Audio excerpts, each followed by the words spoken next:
If a person lives in this world and he doesn't do what HaKadosh Baruch Hu says, he doesn't keep Shabbat, she's not modest, they don't eat kosher food, they don't do what HaKadosh Baruch Hu says, and not just one time, their whole life, and they die like this. Of course, HaKadosh Baruch Hu doesn't want to punish a soul forever. He wants to give everybody a chance to get to the higher stage, but if they mess up, they can't be given the same exact chances again. They have to be given a different chance. If you messed up in this family, next time you're going to get a different family. But that family in the first time was a family of Jewish people. The next time it could be a family of Goyim, meaning you have to come to the world, reincarnate into the world as a Goy. With your objective is to become a Jew. That's your goal in life. Why could such a thing happen? Because maybe in your previous life you married a Goy, you married a Goya. You're going to come back as them with an actual objective and purpose that you have to become a Jew. You have to undo all the mistakes you made. But sometimes people make certain sins. For example, she decides she wants to have a nice boyfriend from Peru. That's not Jewish. He wants to have a nice girlfriend from Tahiti. That's not Jewish.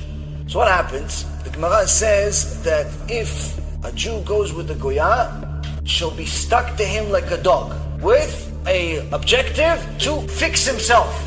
Rabbi Chaim Palachi says one of the reasons of why HaKadosh Baruch Hu has this mitzvah of Birkat HaIlanot is because there are different types of reincarnations. Sometimes the Jew can reincarnate as a Goy. Sometimes the Jew can reincarnate, the male can reincarnate as a female. The female can reincarnate as a male. Ashkenazi can reincarnate as Sephardi. Sephardi can reincarnate as Ashkenazi. You hated Sfaradim, but you are Ashkenazi, you'll reincarnate as Sfaradi. You'll feel the hate.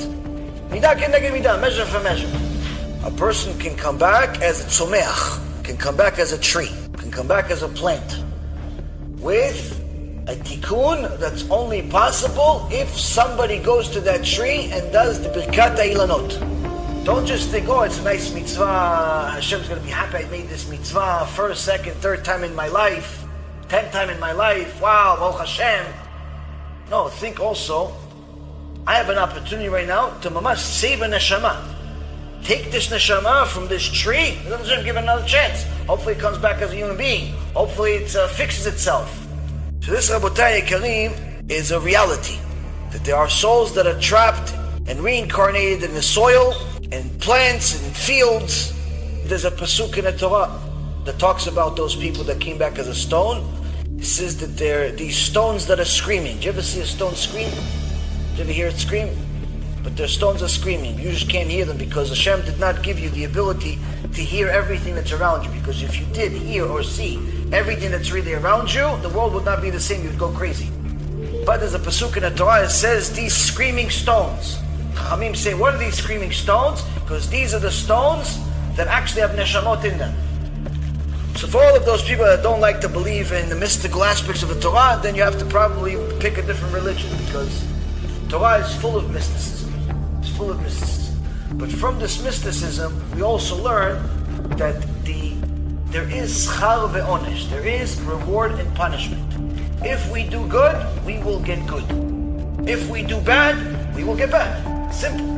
Reincarnation is part of the reward and punishment system, more the punishment than the reward. When a soul completes his mission, it no longer has a reason to be in this world. The bad has to come back to this world. Bad can come back simply as another person. They would look the same to a certain extent, meaning they would have a similar image. All of the carnations of a person throughout all of history are similar looking. And you can actually see this in different books that have tracked down the pictures of specific people that were leaders within a generation, and you'll see that they actually have a replica today. Like, for example, Putin. Putin from Russia looks like one of the major Roman Caesars. Zuckerberg also looks like somebody famous from 500-600 years ago. And a lot of famous people have a look-alike in history. But not look-alike, oh, it's similar, like it's identical, just different mustache. A person goes to this carnation, and he has a chance to fix what he didn't fix before. But sometimes that reincarnation is a heavier punishment than usual. There are certain mekubalim that can deal with this stuff, but unfortunately there are certain people that hate these type of stories because they think this is mumbo jumbo.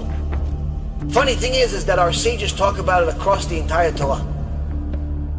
You look at all of the work of the Arizal, talks about it constantly. Talk about all of the Rabbi Yehuda just we're not talking even about a couple of 100 years ago, 100 years ago. His whole book is full of stories of him talking to different souls. You look at the entire Zohar, you're going to see countless stories like this. You look at the Gemara, countless stories like this. But people have a hard time believing in reincarnation because they look at it only as a negative thing. Actually, it's a positive thing. There are different levels, different punishment. There's also different time frames. Some people can be there forever. It depends on what the sin is. What do you plan on doing with your life? Are you planning on serving Hashem or no?